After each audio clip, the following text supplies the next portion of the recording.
Afternoon. Of course, Illinois primary day. It's a big day here in the state of Illinois. Go show up, cast your ballot, pick a Republican to beat J.B. Pritzker. Please. Please. We want to make sure that these elections are safe. We want to make sure they're secure. Of course, we're watching on the Senate to pass that Save America Act. But there's another one that is now on the table. We were talking a little bit about it before we went to a break there, and it's the Scam Act. And it's brought to you by Senator Eric Schmitt, who is joining us here on the show today.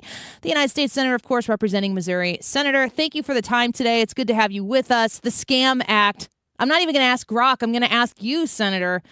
What's the Scam Act about? The Scam Act is a way for us to expand the categories for people to be denaturalized and sent back home. If you've committed fraud like we saw in Minneapolis, that kind of welfare fraud, if you're a violent criminal, if you engage in terrorist activity like we've seen recently from naturalized citizens in Austin, Michigan, Old Dominion. We've got flaws now in our legal immigration system. We ought to have the ability to rectify that and denaturalize people. So right now it's very hard, Annie, to go through that process. It almost has to be fraud at the moment you're applying. And what we would do is we would have a look back here. If you've effectively dishonored your oath to the country within a 10-year period, you can be denaturalized and sent home. I think people are ready for this. We've effectively closed the border. We're having deportations of the 15 million people who came here illegally, but we also should have an expanded process where people can be denaturalized.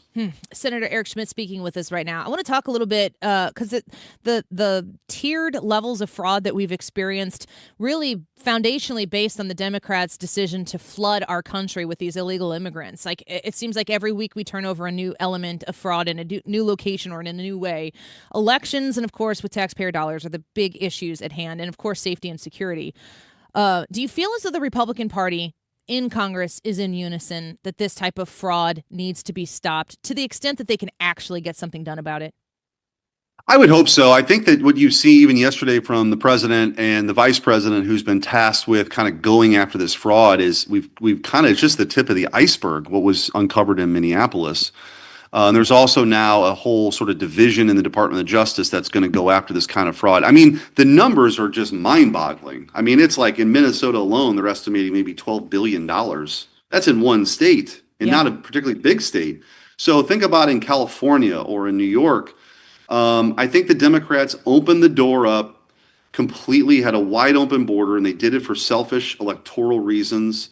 And then they looked the other way. When they're, again, defrauding American citizens. I just think of the guy that's like, from Granite City or from Alton or from Fenton or Bridgeton, where I'm from, who's just working his ass off and sending money in taxes to the state and the federal government. And people are just ripping them off. Yeah. Like, I think you have to personalize it that way because people,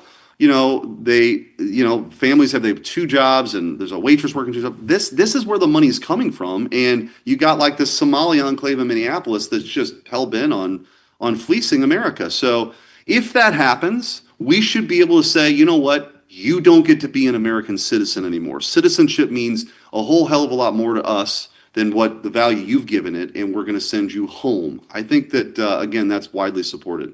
Senator Eric Schmitt speaking with us right now. I mean, I'm constantly asking myself the question, I'm an Illinois resident, still stuck there. I appreciate the invitation to move to Missouri. It crosses my mind from time to time. But I wonder in the state of Illinois, we've got the highest tax burden we've ever had. If you're in the state of Illinois, a lot of people have left, and they want to raise taxes on us again. It's the same way it feels like nationally, that there's never enough tax money that they can take from us, and yet our debt obligation is enormous. What percentage of the money that's coming out of my paycheck, of our listeners' paycheck, what percent of it is going to these fraudulent endeavors that I guess until Donald Trump got in office, we were just like, well, it's just part of doing business. I know. And by the way, I think it's also why the Democrats were so angry at Doge, because what they were worried about was this whole scam would be exposed. Think of USAID was effectively a taxpayer money laundering operation to go to left-leaning NGOs to fuel things like mass migration in this country or censorship in this country and in Europe.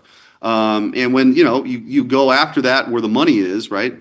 They squeal on it because they know that this is a much bigger problem than just Minneapolis. I mean, you're probably talking about hundreds of billions, if not trillions of dollars. That again is just people being ripped off. And by the way, it shouldn't just be the prosecutions after the fact, because that's a lot harder to do, quite honestly.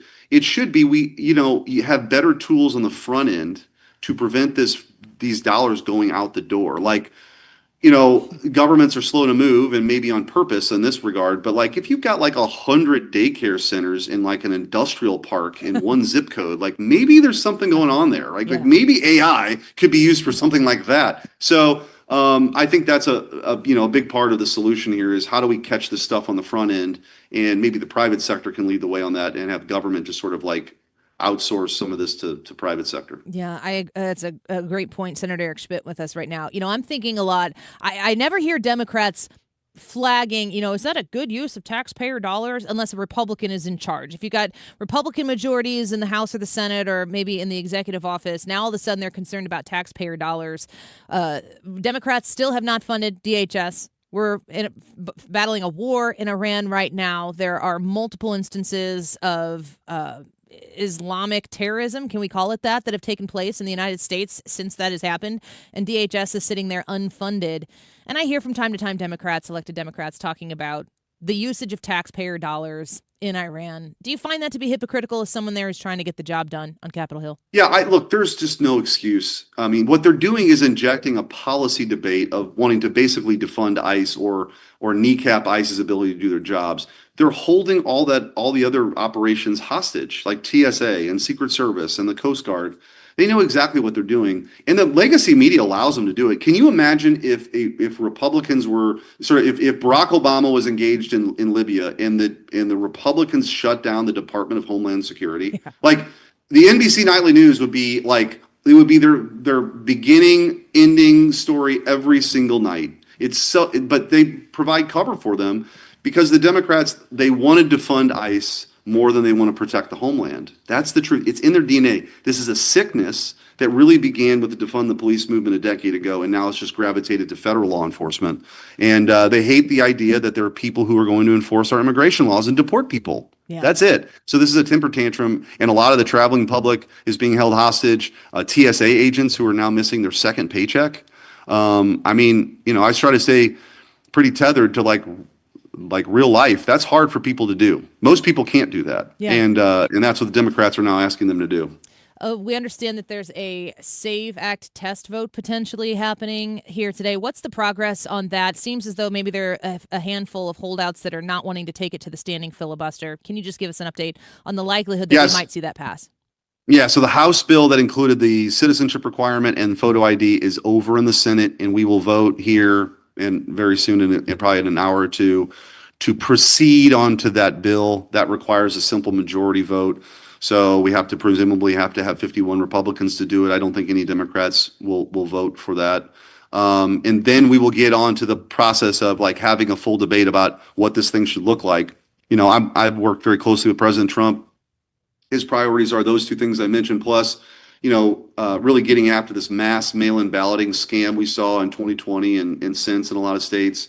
Also banning transgender surgeries for kids and banning men playing in women's sports. And so these are things that are widely popular that we should move forward on. But that'll be the nature of the amendment process. And if we ultimately get it done, it's going to require political will. Democrats are going to have to actively hold it up, and Republicans are going to have to be willing to be here while they exhaust themselves. And that's kind of how it'll play out. But my guess is no matter what, we'll have some votes on this. Whether we get to 60 votes, that's, unlikely, I guess, but you never know. But the game plan would be to spend a lot of time, debating. Are you committed this to that?